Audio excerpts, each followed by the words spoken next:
Hello, good evening for another instalment of myself on Upstreamedia's channel on Chris Hughes Rebound.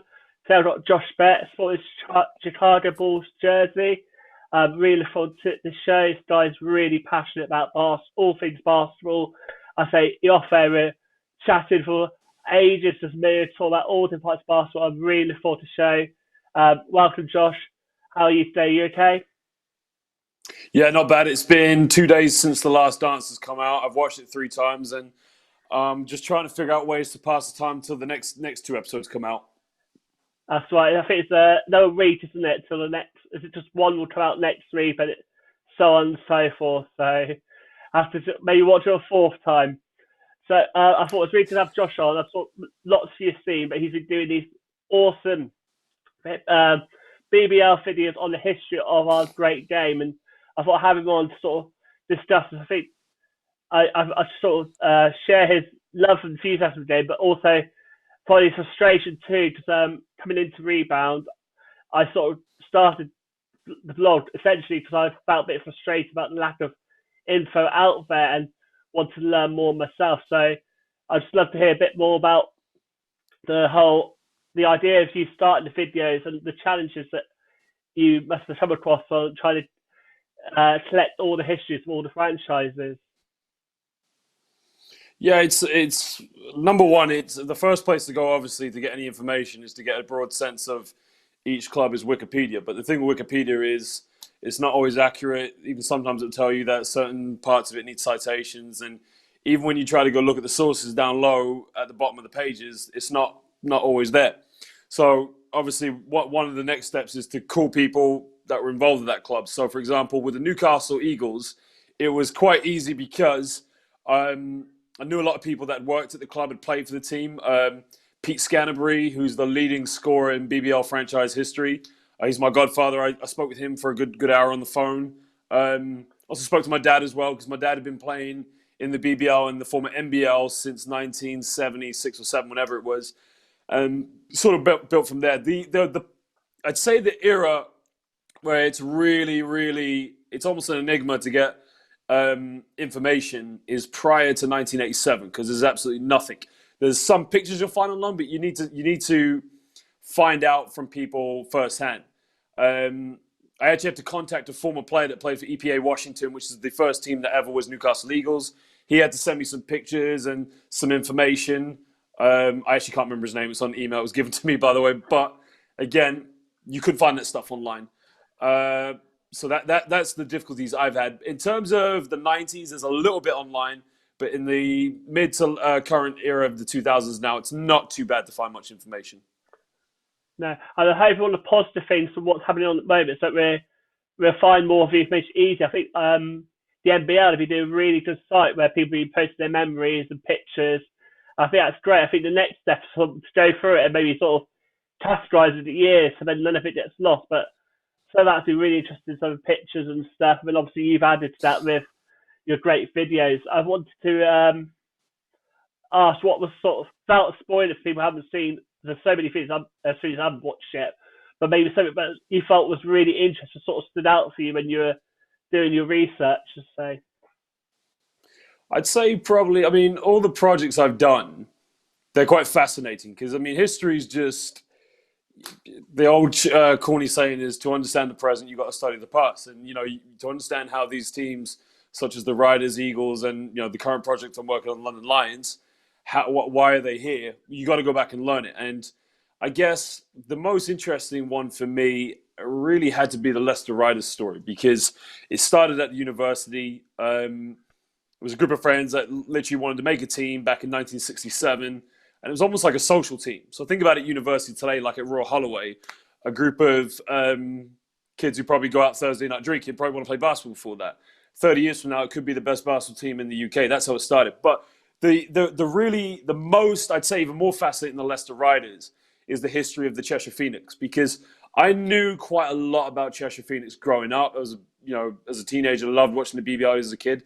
But the one person I met was a guy called Mike Burton in the summer of 2003 who worked for Cheshire Jets. And I had no idea at that time he was the founding father of the Ellesmere Port Jets, which today is Cheshire Phoenix. I'd played against his school teams and always knew he was a good coach. I knew he was quite a very passionate and quite very straightforward person, and I got a lot of respect for him. But I had not realized that he'd never played the game of basketball. He was qualifying to be a teacher, and when he got his teaching status, had a lot of time to kill and decided that he was going to go to America as a football coach, and then fell in love with the game of basketball and he brought it back to Ellesmere Port. And that's why we have the Cheshire Phoenix today. And not only that, that's why we have one of the most successful school basketball programs in Ellesmere Port Catholic High. I mean, it's just fascinating history to me. Definitely, and I think also enriched the game a bit. Because I think we're sometimes in the country we're so focused on the future, but we forget the past. And I think we can't really ignore the past if we want to, as you say, understand the future better. And I say Yep. British basketball used to be much better than maybe it is today, and for whatever reason. But I'd like to sort of touch upon, but we had a lot of great players, like you mentioned, Steve Button, who I've done research a bit more after the show. People I didn't really realise about, but started maybe in Britain, but have gone on to some great heights, and it feels a shame, but information like that's not easily accessible. To say it'd be great to celebrate their heights and give a lot of youngsters have an aspiration to go high and show that they can go high, but actually maybe it might be a bit more realistic not to set the heights so high, but at the same time celebrate the guys who have actually made that elusive NBA. As well, what your thoughts about that? Maybe what we could do as a country, as an organisation, to maybe make it a bit more accessible, the information. Well, going on to what you just said about Bucknell starting here and what it took to get to that level, I've actually just recently interviewed a former player called Mike Bernard, who played in NCAA Division One and also played in some very big teams in Europe. He played for the Manchester Giants. He played for a team in Czech Republic called Ches Nimburg. Yuri Baskets Oldenburg is a big team in Germany. And the point of interviewing him wasn't really just to talk about where he played and what he'd achieved. It was more what it took to get to that level. And, you know, he was living in Oldham at the time and wasn't being driven to school, which is about, I think, a 30-minute drive to central Manchester where he was going to school. And then having to go train with the Manchester Giants, he was taking buses. And today, you know, we talk about load management and, you know, a safeguarding culture, which is rightfully needed, obviously. The idea of kids getting on 3 different buses to get to school and getting another 3 different buses to go to a basketball practice for a couple of hours, and then getting maybe another 4 or 5 buses to get back to home at 10, 11 o'clock. You wouldn't hear that these days, but that's what it took for Mike Bernard to propel himself and prepare himself for a very successful college career in the NCAA, and then to have a very healthy professional career. And that's something that's going to come out in the next couple of weeks when I make that video and I put all the pictures together. But but even simple things like that will give young players an understanding that, you know, maybe 1 hour a day training isn't enough. Maybe the way you train, how you train, with who you train is going to be a difference to what makes you a National League player the rest of your life or a professional player for some top team in the British Basketball League or who even knows, Europe or the NBA. Definitely, very true. I say it's sort of my old school journey. So I say I sort of talked it off air, but I say I was born in Swindon and moved down to Devon, then Southampton. And so when I was in Devon, actually, I had to take 2 buses. So I lived in Linton, and my local store was Ilfracombe. And if I ever wanted to do anything outside of school, I had to get a bus to Barnsley in Ilfracombe. But like you say, actually, that's quite rare. And nowadays, not much more better public transport stuff.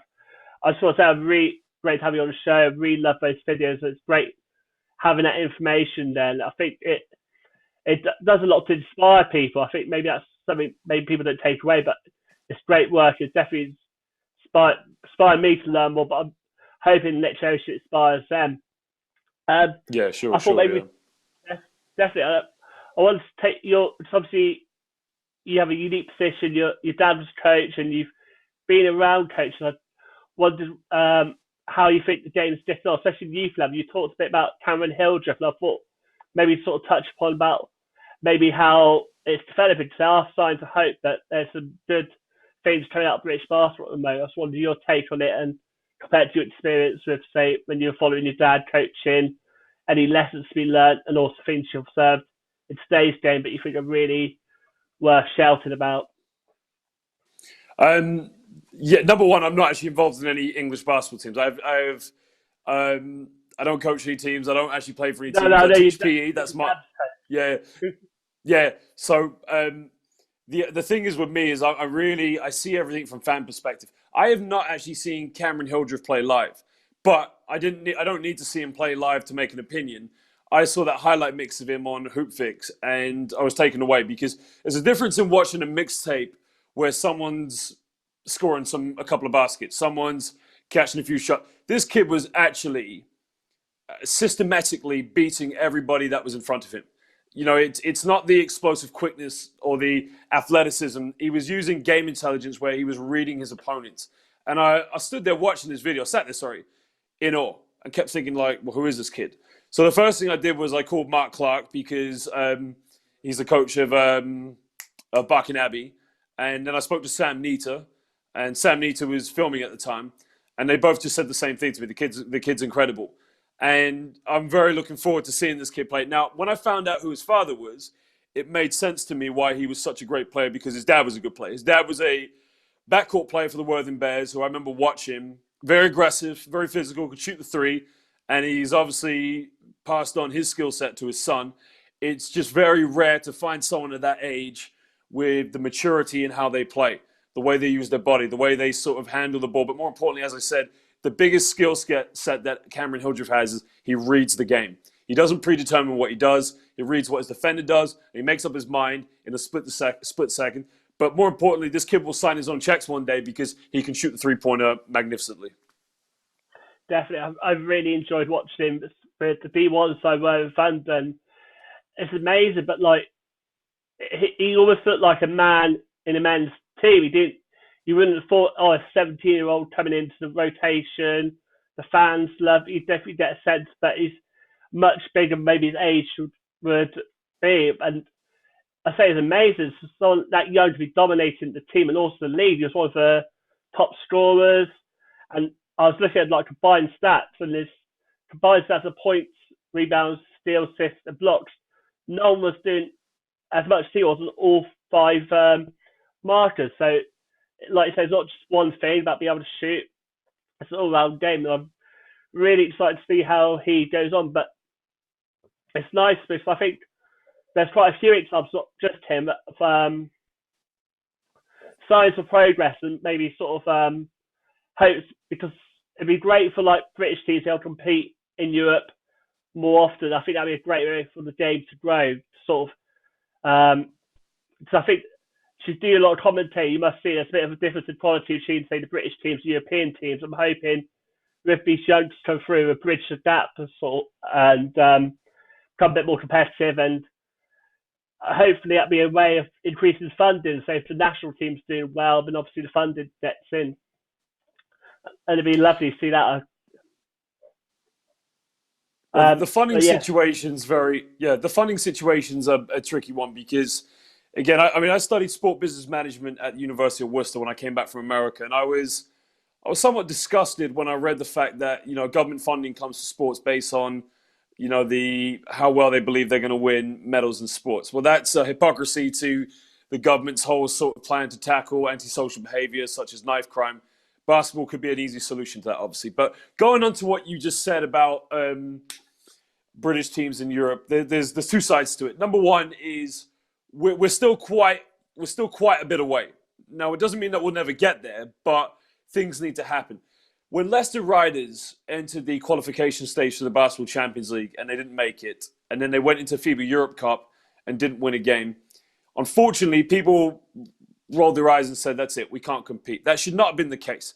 Whenever you are the first British team to enter a European competition, such as the Basketball Champions League or the FIBA Europe Cup, it's not going to go well at first. It's going to be disastrous at first. But you've got to learn your mistakes. You've got to see what didn't go right and what did go well, and then you've got to do it again. Now, I don't know why Leicester Riders didn't go for it again.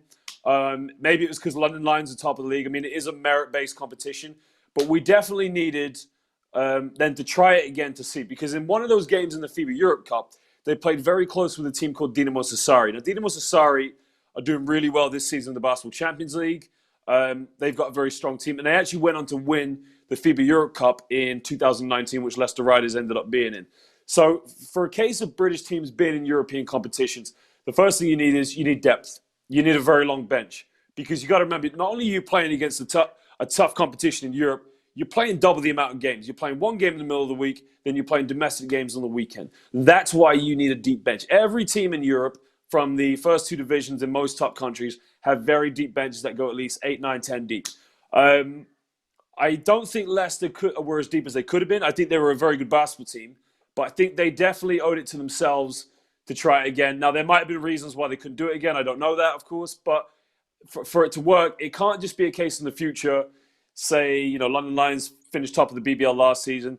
If London Lions' plan is to try and get to the Basketball Champions League next year, and if it doesn't work out, it can't just be a case, well, we tried it, we can't do it again, we're out of luck. You got to keep going at it. You got to keep battling and fight, because you'll find during that time you're in these competitions and you're trying to prove a point as a team, players develop, players adapt to different skill set. If you're playing each week against teams in the BBL, that standard's always going to be the same.